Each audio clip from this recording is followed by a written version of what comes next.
شروع اللہ کے نام سے جو بڑا مہربان نہایت رحم والا ہے۔ یاسین، قسم ہے قرآن کی جو حکمت سے بھرا ہوا ہے۔ اے محمد صلی اللہ علیہ وآلہ وسلم، بے شک تم پیغمبروں میں سے ہو، سیدھے رستے پر۔ یہ خدائے غالب اور مہربان نے نازل کیا ہے تاکہ تم ان لوگوں کو جن کے باپ دادا کو متنبع نہیں کیا گیا تھا متنبع کر دو، وہ غفلت میں پڑے ہوئے ہیں۔ ان میں سے اکثر پر خدا کی بات پوری ہو چکی ہے، سو وہ ایمان نہیں لائیں گے۔ ہم نے ان کی گردنوں میں طوق ڈال رکھے ہیں اور وہ ٹھوڑیوں تک پھنسے ہوئے ہیں تو ان کے سر الل رہے ہیں، اور ہم نے ان کے آگے بھی دیوار بنا دی اور ان کے پیچھے بھی، پھر ان پر پردہ ڈال دیا تو یہ دیکھ نہیں سکتے۔ اور تم ان کو نصیحت کرو یا نہ کرو ان کے لیے برابر ہے، وہ ایمان نہیں لانے کے۔ تم تو صرف اس شخص کو نصیحت کر سکتے ہو جو نصیحت کی پیروی کرے اور خدا سے غائبانہ ڈرے، سو اس کو مغفرت اور بڑے ثواب کی بشارت سنا دو۔ بے شک ہم مردوں کو زندہ کریں گے، اور جو کچھ وہ آگے بھیج چکے اور جو ان کے نشان پیچھے رہ گئے ہم ان کو قلم بند کر لیتے ہیں، اور ہر چیز کو ہم نے کتاب روشن یعنی لوح محفوظ میں لکھ رکھا ہے۔ اور ان سے گاؤں والوں کا قصہ بیان کرو جب ان کے پاس پیغمبر آئے، یعنی جب ہم نے ان کی طرف 2 پیغمبر بھیجے تو انہوں نے ان کو جھٹلایا، پھر ہم نے تیسرے سے تقویت دی تو انہوں نے کہا کہ ہم تمہاری طرف پیغمبر ہو کر آئے ہیں۔ وہ بولے کہ تم اور کچھ نہیں مگر ہماری طرح کے آدمی ہو، اور خدا نے کوئی چیز بھی نازل نہیں کی، تم محض جھوٹ بولتے ہو۔ انہوں نے کہا کہ ہمارا پروردگار جانتا ہے کہ ہم تمہاری طرف پیغام دے کر بھیجے گئے ہیں، اور ہمارے ذمے تو صاف صاف پہنچا دینا ہے اور بس۔ وہ بولے کہ ہم تم کو نامبارک دیکھتے ہیں، اگر تم باز نہ آؤ گے تو ہم تمہیں سنگسار کر دیں گے اور تم کو ہم سے دکھ دینے والا عذاب پہنچے گا۔ انہوں نے کہا کہ تمہاری نحوست تمہارے ساتھ ہے، کیا اس لیے کہ تم کو نصیحت کی گئی؟ بلکہ تم ایسے لوگ ہو جو حد سے تجاوز کر گئے ہو۔ اور شہر کے پرلے کنارے سے ایک آدمی دوڑتا ہوا آیا، کہنے لگا کہ اے میری قوم، پیغمبروں کے پیچھے چلو، ایسوں کے جو تم سے صلاح نہیں مانگتے اور وہ سیدھے رستے پر ہیں۔ اور مجھے کیا ہے کہ میں اس کی پرستش نہ کروں جس نے مجھے پیدا کیا، اور اسی کی طرف تم کو لوٹ کر جانا ہے۔ کیا میں ان کو چھوڑ کر اوروں کو معبود بناؤں؟ اگر خدا میرے حق میں نقصان کرنا چاہے تو ان کی سفارش مجھے کچھ بھی فائدہ نہ دے سکے، اور نہ وہ مجھے چھڑا ہی سکیں۔ تب تو میں صریح گمراہی میں مبتلا ہو گیا۔ میں تمہارے پروردگار پر ایمان لایا ہوں، سو میری بات سن رکھو۔ حکم ہوا کہ بہشت میں داخل ہو جا۔ بولا کاش میری قوم کو خبر ہو کہ خدا نے مجھے بخش دیا اور عزت والوں میں کیا، اور ہم نے اس کے بعد اس کی قوم پر کوئی لشکر نہیں اتارا، اور نہ ہم اتارنے والے تھے ہی۔ وہ تو صرف ایک چنگھاڑ تھی آتشیں، سو وہ اس سے ناگہاں بجھ کر رہ گئے۔ بندوں پر افسوس ہے کہ ان کے پاس کوئی پیغمبر نہیں آتا مگر اس سے تمسخر کرتے ہیں۔ کیا انہوں نے نہیں دیکھا کہ ہم نے ان سے پہلے بہت سے لوگوں کو ہلاک کر دیا تھا؟ اب وہ ان کی طرف لوٹ کر نہیں آئیں گے، اور سب کے سب ہمارے روبرو حاضر کیے جائیں گے۔ اور ایک نشانی ان کے لیے زمین مردہ ہے کہ ہم نے اس کو زندہ کیا اور اس میں سے اناج اگایا، پھر یہ اس میں سے کھاتے ہیں۔ اور اس میں کھجوروں اور انگوروں کے باغ پیدا کیے اور اس میں چشمے جاری کر دیے تاکہ یہ ان کے پھل کھائیں، اور ان کے ہاتھوں نے تو ان کو نہیں بنایا، تو پھر کیا یہ شکر نہیں کرتے؟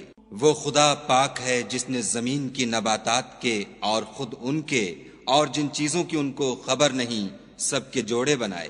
اور ایک نشانی ان کے لیے رات ہے کہ اس میں سے ہم دن کو کھینچ لیتے ہیں تو اس وقت ان پر اندھیرا چھا جاتا ہے، اور سورج اپنے مقرر رستے پر چلتا رہتا ہے۔ یہ خدائے غالب اور دانا کا مقرر کیا ہوا اندازہ ہے۔ اور چاند کی بھی ہم نے منزلیں مقرر کر دیں، یہاں تک کہ گھٹتے گھٹتے کھجور کی پرانی شاخ کی طرح ہو جاتا ہے۔ نہ تو سورج ہی سے ہو سکتا ہے کہ چاند کو جا پکڑے، اور نہ رات ہی دن سے پہلے آ سکتی ہے، اور سب اپنے اپنے دائرے میں تیر رہے ہیں۔ اور ایک نشانی ان کے لیے یہ ہے کہ ہم نے ان کی اولاد کو بھری ہوئی کشتی میں سوار کیا، اور ان کے لیے ویسی ہی اور چیزیں پیدا کیں جن پر وہ سوار ہوتے ہیں، اور اگر ہم چاہیں تو ان کو غرق کر دیں، پھر نہ تو ان کا کوئی فریاد رس ہو اور نہ ان کو رہائی ملے، مگر یہ ہماری رحمت اور ایک مدت تک کے فائدے ہیں۔ اور جب ان سے کہا جاتا ہے کہ جو تمہارے آگے اور جو تمہارے پیچھے ہے اس سے ڈرو تاکہ تم پر رحم کیا جائے، اور ان کے پاس ان کے پروردگار کی طرف سے کوئی نشانی نہیں آئی مگر اس سے منہ پھیر لیتے ہیں۔ اور جب ان سے کہا جاتا ہے کہ جو رزق خدا نے تم کو دیا ہے اس میں سے خرچ کرو، تو کافر مومنوں سے کہتے ہیں کہ بھلا ہم ان لوگوں کو کھانا کھلائیں جن کو اگر خدا چاہتا تو خود کھلا دیتا، تم تو صریح غلطی میں ہو۔ اور کہتے ہیں اگر تم سچ کہتے ہو تو یہ وعدہ کب پورا ہوگا؟ یہ تو ایک چنگھاڑ کے منتظر ہیں جو ان کو اس حال میں کہ باہم جھگڑ رہے ہوں گے آ پکڑے گی، پھر نہ تو وصیت کر سکیں گے اور نہ اپنے گھر والوں میں واپس جا سکیں گے۔ اور جس وقت سور پھونکا جائے گا یہ قبروں سے نکل کر اپنے پروردگار کی طرف دوڑ پڑیں گے، کہیں گے اے ہے ہمیں ہماری خوابگاہوں سے کس نے جگا اٹھایا؟ یہ وہی تو ہے جس کا خدا نے وعدہ کیا تھا اور پیغمبروں نے سچ کہا تھا۔ صرف ایک زور کی آواز کا ہونا ہوگا کہ سب کے سب ہمارے روبرو آ حاضر ہوں گے۔ اس روز کسی شخص پر کچھ بھی ظلم نہیں کیا جائے گا اور تم کو بدلہ ویسا ہی ملے گا جیسے تم کام کرتے تھے۔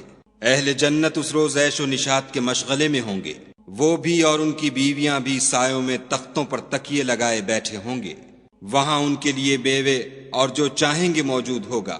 پروردگار مہربان کی طرف سے سلام کہا جائے گا اور گناہ گارو تم آج الگ ہو جاؤ۔ اے آدم کی اولاد، ہم نے تم سے کہہ نہیں دیا تھا کہ شیطان کو نہ پوجنا، وہ تمہارا کھلا دشمن ہے، اور یہ کہ میری ہی عبادت کرنا یہی سیدھا رستہ ہے۔ اور اس نے تم میں سے بہت سی خلقت کو گمراہ کر دیا تھا، تو کیا تم سمجھتے نہیں تھے؟ یہی وہ جہنم ہے جس کی تمہیں خبر دی جاتی تھی۔ سو جو تم کفر کرتے رہے ہو اس کے بدلے آج اس میں داخل ہو جاؤ۔ آج ہم ان کے منہوں پر مہر لگا دیں گے اور جو کچھ یہ کرتے رہے تھے ان کے ہاتھ ہم سے بیان کر دیں گے اور ان کے پاؤں اس کی گواہی دیں گے۔ اور اگر ہم چاہیں تو ان کی آنکھوں کو مٹا کر اندھا کر دیں، پھر یہ رستے کو دوڑیں تو کہاں دیکھ سکیں گے۔ اور اگر ہم چاہیں تو ان کی جگہ پر ان کی صورتیں بدل دیں، پھر وہاں سے نہ آگے جا سکیں اور نہ پیچھے لوٹ سکیں۔ اور جس کو ہم بڑی عمر دیتے ہیں تو اسے خلقت میں اوندھا کر دیتے ہیں، تو کیا یہ سمجھتے نہیں؟ اور ہم نے ان پیغمبر کو شعر گوئی نہیں سکھائی اور نہ وہ ان کو شایع ہے، یہ تو محض نصیحت اور صاف صاف قرآن پر از حکمت ہے، تاکہ اس شخص کو جو زندہ ہو ہدایت کا رستہ دکھائے اور کافروں پر بات پوری ہو جائے۔ کیا انہوں نے نہیں دیکھا کہ جو چیزیں ہم نے اپنے ہاتھوں سے بنائیں ان میں سے ہم نے ان کے لیے چار پائے پیدا کر دیے اور یہ ان کے مالک ہیں، اور ان کو ان کے قابو میں کر دیا تو کوئی تو ان میں سے ان کی سواری ہے اور کسی کو یہ کھاتے ہیں، اور ان میں ان کے لیے اور فائدے اور پینے کی چیزیں ہیں، تو کیا یہ شکر نہیں کرتے؟ اور انہوں نے خدا کے سوا اور معبود بنا لیے ہیں کہ شاید ان سے ان کو مدد پہنچے، مگر وہ ان کی مدد کی ہرگز طاقت نہیں رکھتے، اور وہ ان کی فوج ہو کر حاضر کیے جائیں گے۔ تو ان کی باتیں تمہیں غمناک نہ کر دیں، یہ جو کچھ چھپاتے اور جو کچھ ظاہر کرتے ہیں ہمیں سب معلوم ہے۔ کیا انسان نے نہیں دیکھا کہ ہم نے اس کو نطفے سے پیدا کیا، پھر وہ تڑاک پڑاک جھگڑنے لگا اور ہمارے بارے میں مثالیں بیان کرنے لگا اور اپنی پیدائش کو بھول گیا، کہنے لگا کہ جب ہڈیاں بوسیدہ ہو جائیں گی تو ان کو کون زندہ کرے گا؟ کہہ دو کہ ان کو وہ زندہ کرے گا جس نے ان کو پہلی بار پیدا کیا تھا، اور وہ سب قسم کا پیدا کرنا جانتا ہے، وہی جس نے تمہارے لیے سبز درخت سے آگ پیدا کی، پھر تم اس کی ٹہنیوں کو رگڑ کر ان سے آگ نکالتے ہو۔ بھلا جس نے آسمانوں اور زمین کو پیدا کیا، کیا وہ اس بات پر قادر نہیں کہ ان کو پھر ویسے ہی پیدا کر دے؟ کیوں نہیں؟ اور وہ تو بڑا پیدا کرنے والا اور علم والا ہے۔ اس کی شان یہ ہے کہ جب وہ کسی چیز کا ارادہ کرتا ہے تو اس سے فرما دیتا ہے کہ ہو جا، تو وہ ہو جاتی ہے۔ وہ ذات پاک ہے جس کے ہاتھ میں ہر چیز کی بات چاہت ہے، اور اسی کی طرف تم کو لوٹ کر جانا ہے۔